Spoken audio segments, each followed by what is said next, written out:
Farm Talk on CFRU 93.3 FM.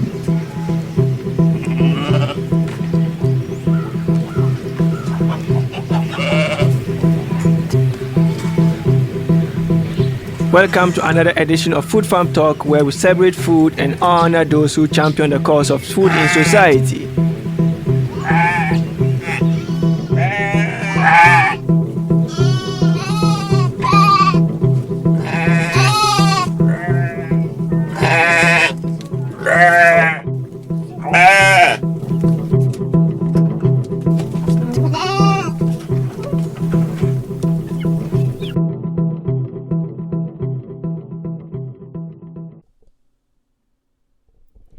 Hello, and welcome to another exciting episode of Food Farm Talk on CFRU 93.3 FM in Guelph, Ontario. I'm your host, Emily Duncan, and the show is also hosted by Abdul Rahim Abdullahi. If you didn't tune in last week, you definitely missed out.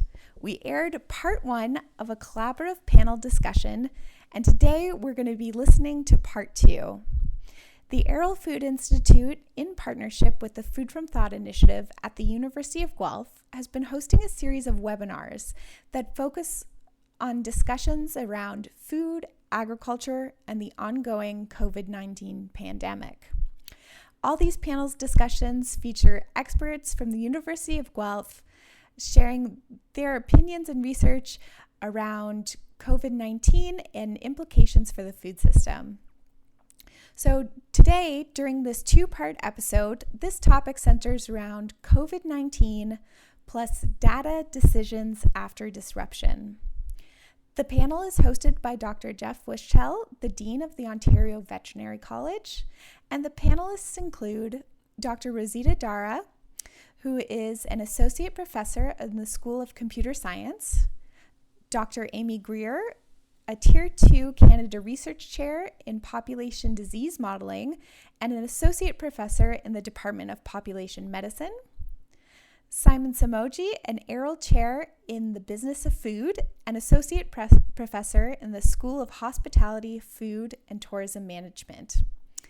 And we also have Dr. Alfons Weersink, Professor in the Department of Food, Agriculture, and Resource Economics. So without further ado, we'll tune in right where we left off last week on the discussion now.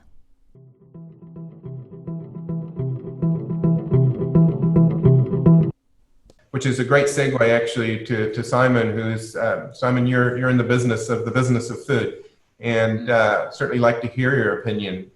What do the data that you work with tell you about how this pandemic has affected the business of food? Sort of following on from what Alfons said.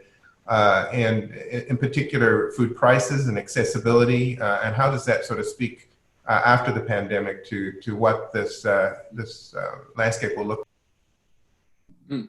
So, yeah, thank you, Jeff. My area of research is food supply chains and food consumer behavior. And the interesting thing is that most of the data that I work with is qualitative. It's words, it's phrases, it's meanings, it's understanding. It's not necessarily numbers. But I do a lot of work that does cross into the the quantitative area. So I'll talk across those two.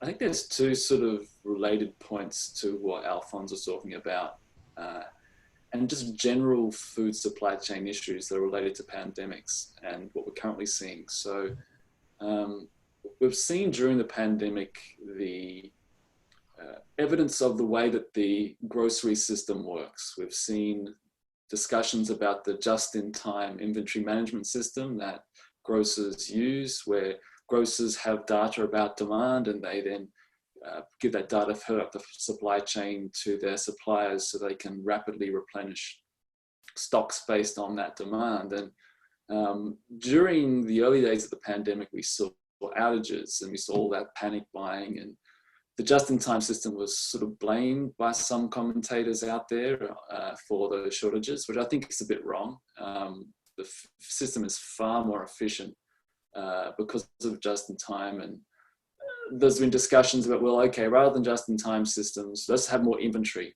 at various points in the supply chain. But higher inventories at wholesale and in distribution centers won't mean that you get more food on shelves. The most important factor is trucks. It's the logistics, it's the movement of product into stores. And as an example, the Ford government in Ontario moved very quickly in mid-March to allow 24-hour-a-day deliveries to stores. And that allowed for rapid replenishment so that these outages for most products were short rather than long. So the data that the grocery stores had about demand and their logistics system allowed them and the Retail Council of Canada to lobby the government to allow them to deliver 24 hours a day. So I think it's a good example of, data allowing for decision making. Another example sort of related to the pandemic is food contamination. And for the last number of years, we've been talking about blockchain and blockchain technology and how it allows sort of greater traceability in the food supply chain, which is, it's more data and, the data can be helpful. But blockchain doesn't solve the problem. The problem is, say, for example, food contamination. It allows us to understand where the contamination might be happening in the food supply chain, but it comes down to how rapidly government, other food safety enforcers can make those public announcements, those recalls. And so it's really the value of the data and the information is how quickly it's being used. So I think data has been important during the pandemic. It has value, but it has value in how it's interpreted. As a qualitative researcher, I'm always thinking, well, what does it mean? What's the purpose of it? Rather than what is the number itself. So the other angle to this is when it comes to data in the supply chain and the pandemic is cost. Food is a low margin product. The more technology you put into the food system, and technology generally means systems, and systems mean costs. So you've got to then recoup the cost from somewhere else. Consumers want food that is lower and lower in cost, or even though in Canada we spend somewhere 8-9% of our basic income on food. So yeah, the system has bent a bit, and to follow on what Alfons has said, it hasn't broken, but data has helped. Right. Thank you, Simon. Yeah, you're right. Canadians are used to a very efficient and low-cost food system. What of what we're going through now and the things that you've mentioned, what do you predict will be a permanent change as a result of this experience, either on the consumer side or on the food value chain? I actually will disagree a little bit from Alfons in that I don't think we'll see a major change. I think what drives the food supply chain is consumers. And we all recognize that there's no such thing as a consumer of food in Canada. There's all these different consumers with different needs and wants and behaviors. And we, as researchers, group them and study them. But there is two trends across all consumers in the marketplace, and that is convenience and price. And if you look at any place you buy food now, it revolves around those two concepts. So people have cost pressures, incomes are relatively stable and not increasing. If anything, that's going to get even more under tight pressure because people are losing their jobs because of the pandemic. Mortgages are high, the cost of living is high, but wages aren't increasing. So if anything, this pushes more people into the industrial food system that allows them to access food every day of the year at low price from all year around the world. And think about the quality of nutrition that we get from a grocery store system that allows us to get everything at one place. People want convenience, and I've sort of related that back to one place mentality, and that I can go to one store and I can get the meat, vegetables, bakery items, seafood, all my toilet cleaner, everything in one place. So I don't think those are going to change post-COVID. Now, I also do work in food prices, and we release the food price report each year, and we've released a COVID-19 update to the food price report in mid-March. We, in 1 week, managed to scramble together a report based on the machine learning work that colleagues in the School of Engineering, particularly Graham Taylor and Ethan Jackson, have been doing. And we predicted that food prices are going to be relatively what we expected from our initial 2020 prediction back in December 2019. But what we have found since then is this pandemic has created this, what I call a cyclone of data. Things are changing so rapidly from 24 hours to 48 hours. 3 weeks ago, we didn't really have issues, I'll say, dumping potatoes or closing of processing plants, or the flour baking craze. Now everyone's at home baking bread, and all these factors, including the farm labor shortages, impact food prices. So really on the really set back a little bit because the data has to come in quickly, and we just don't have mechanisms to get it. A lot of our food price report data comes from areas outside of Canada because we find that data to be more accurate, and Stats Canada data for most of the food prices comes out once a month, and it'll be sort of another month or so before we see the real impact on food prices in Canada. So yeah, we're in this whirlwind situation of data coming at us from everywhere. The system of food has really been exposed to ordinary people, and through various things that I've discussed before. So it's an interesting time. Thank you. That's great. I have sort of a final question for all of you that I'd like each of you to answer. Many of you have mentioned while you've been talking of the need either for changes in behaviors, change in regulation, changes in attitudes, perhaps more work that needed to be done in certain areas. And maybe I'll go in reverse and just ask you to continue on, Simon, because you did talk to that a little bit. What would be your message either to the food sector or to regulators or any other stakeholders to try and improve the resilience of our food system? You talked it up pretty good there, and I think you're right. We have been shown to be quite resilient, but are there things that, work that is yet to be done that's being demonstrated from this emergency? Well, I think at its high level, we've realized that, data is important. It can help, but it needs to be accessible. It needs to be analyzable. It needs to be accurate. And I think that really important factor is that the cost of doing all that has to be low. We're not selling Rolex watches. We're not selling Mercedes-Benzes or Ferraris. We're selling food which makes sense on the dollar.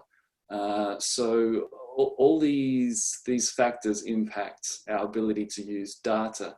Now, as a message to the food sector, I think the food sector is one that is highly resilient as it is. It deals with perishable product.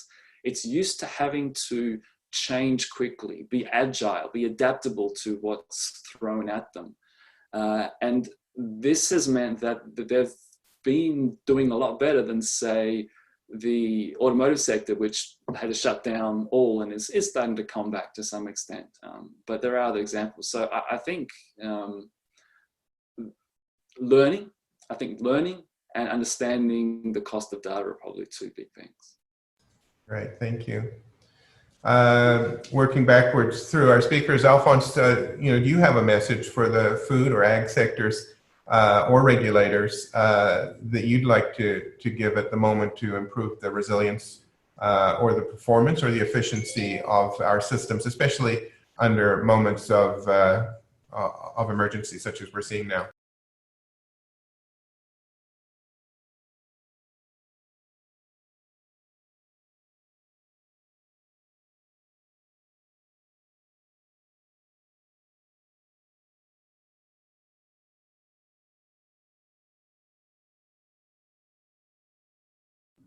Start again here.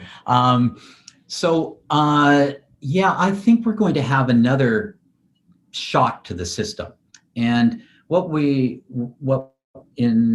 after this one is through, we can look back and try to assess what were the data points that we needed to really understand how to better adapt to the shock. And because agriculture is a biological process. It's not as easy to control as other sectors, and so and we're more vulnerable to those natural shocks that might occur either to a disease or weather, and so understanding what could we have done differently to move forward, And I think what sort of data that we can collect. One of the things we haven't mentioned is that there's just lots and lots of data. Sometimes there's just too much and we're overwhelmed with the volume of data, and we can't amalgamate that data and make decisions from it. So what is it, the data that we really need to be able to collect to deal with a future shock to the system such as COVID? Good, excellent, thank you. Rozita, do you have some further comments on this? Is there a message? I think your message was one perhaps of a need for interdisciplinary work to try and bring all the stakeholders together. Could you expand on that? Sure, thank you.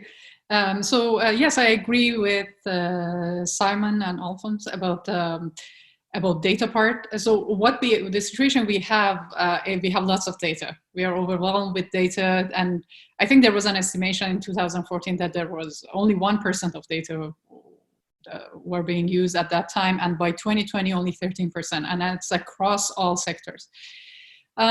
So what governments or ag practitioners need to do, starting with governments, I think they need to understand that we need new infrastructure. And new infrastructure includes wires and servers, of course, but it also requires some new technologies that it's not just a technology piece, because identity management technology pieces existed for quite a long time, but it's just because it requires a legal framework around it. It needs, as you indicated, Jeff, it requires kind of a multidisciplinary and kind of multifaceted approach to address not only just the technology itself, but many other aspects that these technologies require to be able to deploy and use in a broad situation.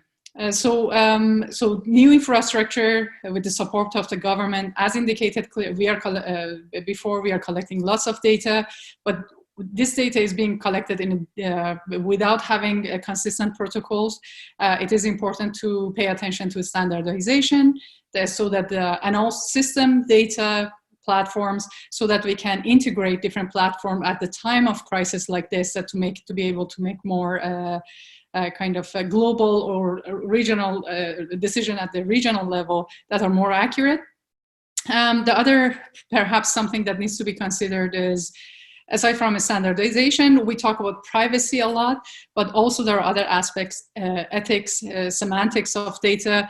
And also operationally bringing everybody on board, all the stakeholders, enabling trust and transparency between stakeholders. This is something that technology on its own cannot enable. It requires best practices. It requires policies, maybe new regulations and framework and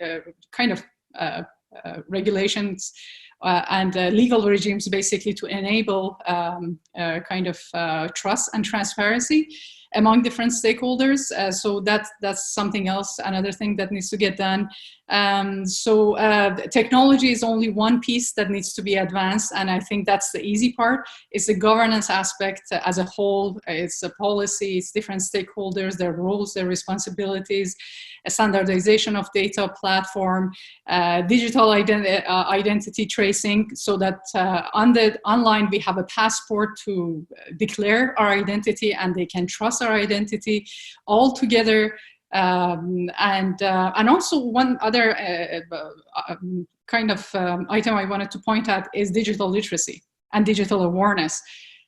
So as technologists, we are aware of technology, and still we are not completely of the consequences, ethical consequences and legal consequences. And I think in many sectors, digital literacy and awareness is lacking. Perhaps some educational systems around data ownership or legal policies and agreements, which will enable trust when as well.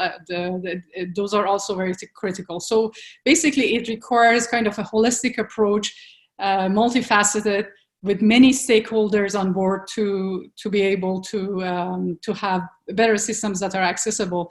But in my opinion, as a first step is to start small. We don't want to boil the ocean, and that could be responsibility of the government to identify the exact problem, because there are many problems that we may not be able to tackle right now.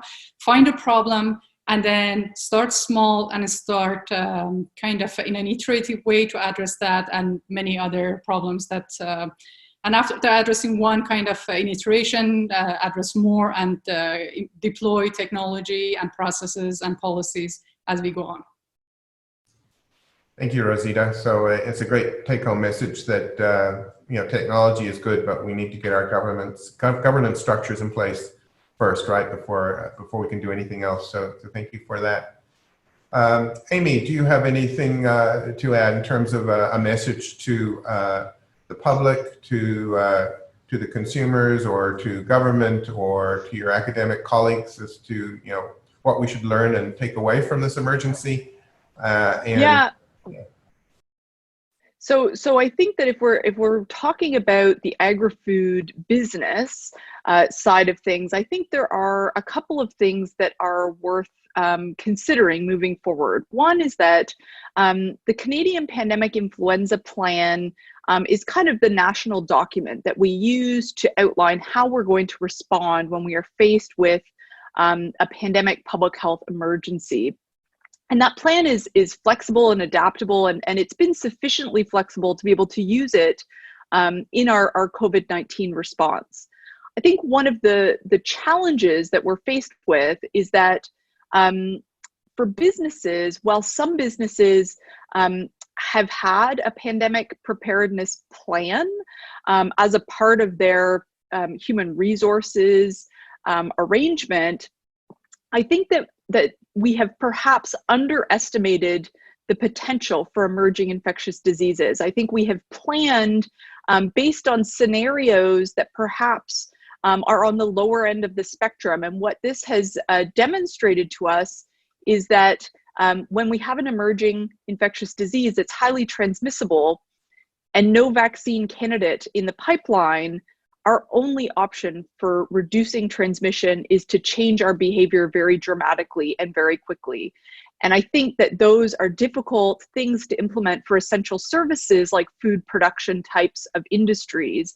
And we see that with some of the outbreaks in processing plants. And so really thinking about moving forward, how do we protect workers and people who are essential to the food that we eat, that we require for our families and our communities, and be prepared to be able to put that on the table to keep them safe as a way to protect the supply chain. And I think that's an area that really has surprised me over time, is just how dramatically this has impacted some businesses that are really critical and outside of the healthcare sector. And I think we maybe did not put enough focus on preparing as individual businesses for these types of possibilities. And I think, University of Guelph is very much focused on One Health, so thinking about interactions between humans and animals and the environment. And I think,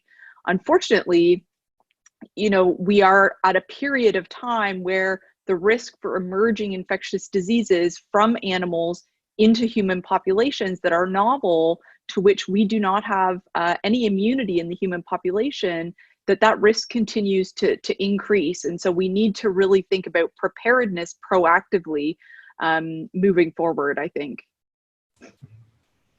Great, that's a great way to finish up here, Amy. And I think food was certainly an important item and in the news a lot before the pandemic. I think it will continue to be, and probably interest in food and agri-food systems will be the topic for some time to come. I was gratified to hear our Deputy Prime Minister, Chrystia Freeland, speak in a press conference fairly recently, talking about the question, do we need a food emergency plan nationally? So that shows that at the very highest levels, we're getting attention. You folks as thought leaders in your disciplines, I hope we can find, and I think Arrell Food Institute has a role to facilitate this, a spot at the table to help government and the food sector adapt to this new reality and to be better prepared next time. Because we all know that next time, as tragic and difficult as this time has been, next time could be worse, especially if the pathogen set up in our domestic species, for instance, our food animal species as a reservoir. So thank you for your input. I appreciate all of your thoughts, and I think those who will tune into this panel discussion will find it very interesting to hear from people who are at the absolute cutting edge of our response to this pandemic. Thank you very much.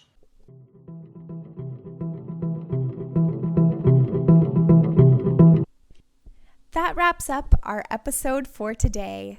Thank you so much for tuning in to our rebroadcast of these series of webinars that have been organized by the Arrell Food Institute and the Food from Thought initiative at the University of Guelph.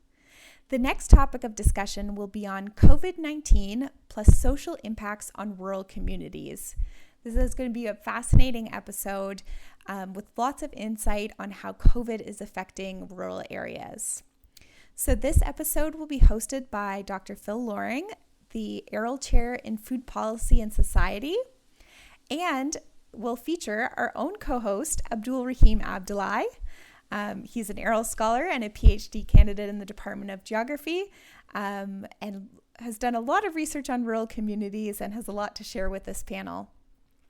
So the discussion will also include Dr. Ryan Gibson, who's an associate professor and the Libro professor in regional economic development.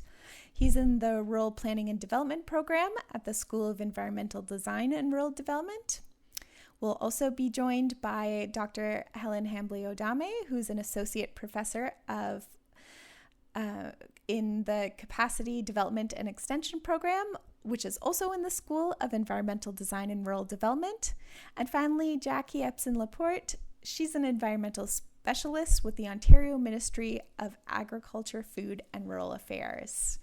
So a great selection of panelists, and we'll be rebroadcasting this webinar in 2 parts during our weekly Food Farm talk shows, airing Thursday mornings at 10 a.m. We hope you will tune in next week. Thank you so much for listening, and take care.